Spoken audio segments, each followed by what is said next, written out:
السلام علیکم viewers, column کا عنوان ہے صحرا میں اذان دے رہا ہوں۔ نہ یہ ملک جنگل ہے، نہ یہاں کے لوگ جانور ہیں، کیونکہ نہ جنگلوں میں ایسا ہوتا ہے، نہ جانوروں میں یہ وبا پائی جاتی ہے، کیونکہ وہاں ریپ نہیں، رضامندی ہوتی ہے اور بلوغت کا انتظار کیا جاتا ہے۔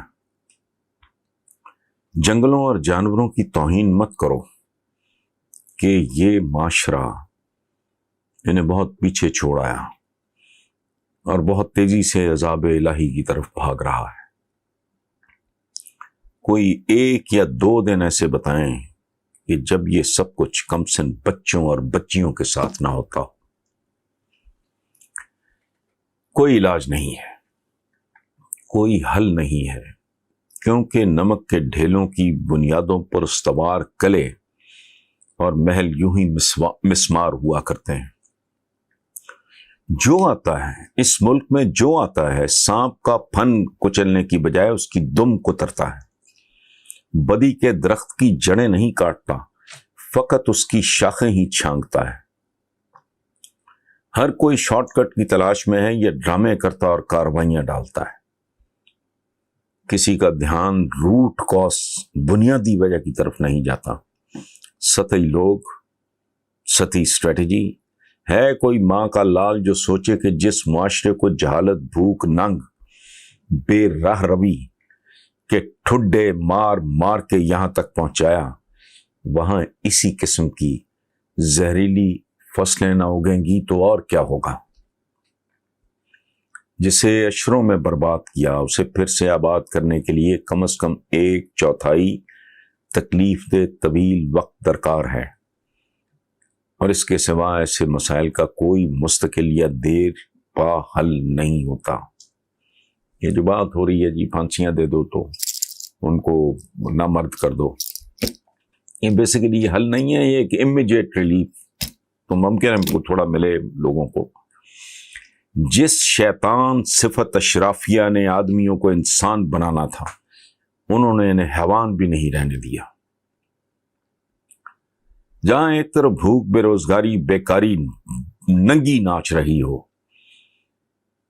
چند لیکچررز کی اسامیوں کے لیے 5.5 لاکھ درخواستیں پہنچ جائیں، اور دوسری طرف ایک 16ویں گریڈ کے ایکسائز انسپیکٹر کے گھر سے 30-35 کروڑ کیش نکل آئے، وہاں اسی طرح کے جنازے نہ نکلیں گے تو کیا نکلے گا؟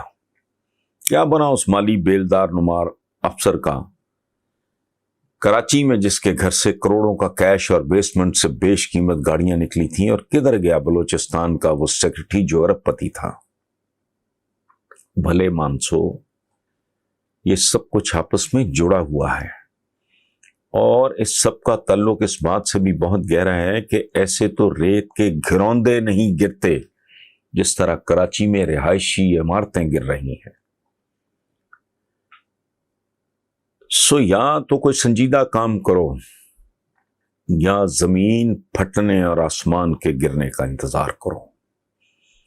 الٹے بھی لٹک جاؤ تو میرا دعویٰ ہے کہ خاکم بدہن کچھ نہیں ہوگا، سوائے اس کے کہ شروع سے شروع کرو۔ فوری ہنگامی اقدامات کو جاری رکھتے ہوئے 10 تا 15 سال کا کوئی پلان، کوئی روڈ میپ، جس کا آغاز کوالٹی پرائمری ایجوکیشن سے ہو، اور کوئی بچہ اسکول سے باہر ہو تو اسے گجر پورا کیس سمجھ کے فوکس کرو۔ 40-45 سال کے امراض کو علاج کے لیے 10-15 سال بھی نہیں دیتے تو دیوتا بھی تمہارے لیے کچھ نہ کریں گے، لیکن یہ ہوگا نہیں، کیونکہ ویژن اور ویژنری اس دھرتی سے روٹ چکے ہیں، اور اعتبار بازار لگے ہیں ان لوگوں کے جنہیں ہتھیلیوں پہ سرسوں جمانے اور راتوں رات چمتکار دکھانے، ووٹ بینک بڑھانے، ووٹ بینک بنانے اور ٹرمیں پوری کرنے کا شوق ہے۔ مجھے کیوں نکالا کا ورد کرتے کرتے تعویذ گنڈوں کے زور پہ خود ملک سے ہی نکل گئے اور اب واپسی کا نام نہیں لے رہے۔ اگر واقعی تالی دو ہاتھوں سے بجتی ہے تو ہمیں جان لینا چاہیے، ہم پاکستانیوں کو اچھی طرح جان لینا چاہیے، سمجھ لینا چاہیے کہ ایک ہاتھ عوام کا اور دوسرا ہاتھ حکام کا ہوتا ہے، اور جس معاشرے کے یہ دونوں ہاتھ حرام اور بدکاری میں لتھڑے ہوں، وہاں نہ حرام کھانے والا چین سے رہ سکتا ہے، نہ حرام کھلانے والا سکون سے جی سکتا ہے۔ گزشتہ دو حکمران خاندان اچھے بھلے پاکستان کو اپنے اپنے سٹائل میں ایک تاریخی تحفہ دے گئے، اور وہ تحفہ کیا ہے؟ ہر قسم کی ویلیوز کا، اقدار کا قتل عام کر کے عوام کو اس سوچ کا تحفہ دیا کہ زندگی میں سوائے نیوسنس ویلیو کے اور کسی ویلیو کی کوئی اہمیت نہیں ہے۔ حضور کا حکم تھا کہ وہ قابل نفرت ہے وہ آدمی جس کی عزت اس کے شر کی وجہ سے کی جائے۔ اس معاملے میں، اس حوالے سے تو اس معاملے میں پاکستان کے اندر کچھ رہ ہی نہیں گیا۔ اچھا،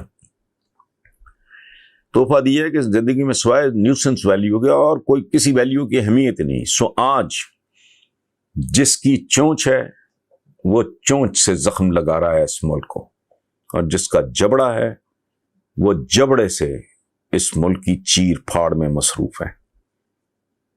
پیسے کی دوڑ، گھٹیا بازاری قسم کی پبلک ریلیشننگ کے علاوہ اور بچا ہی کچھ نہیں۔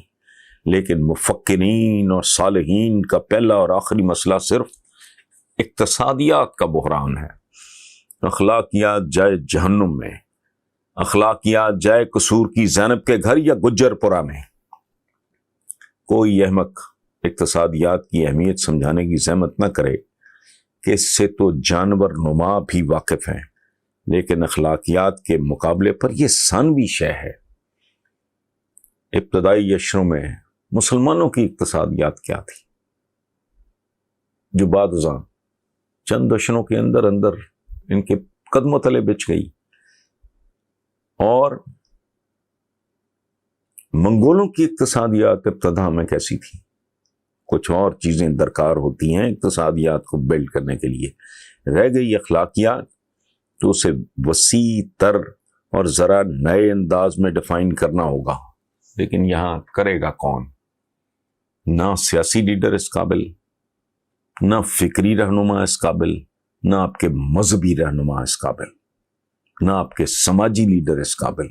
سو who's going to define? Thank you very much.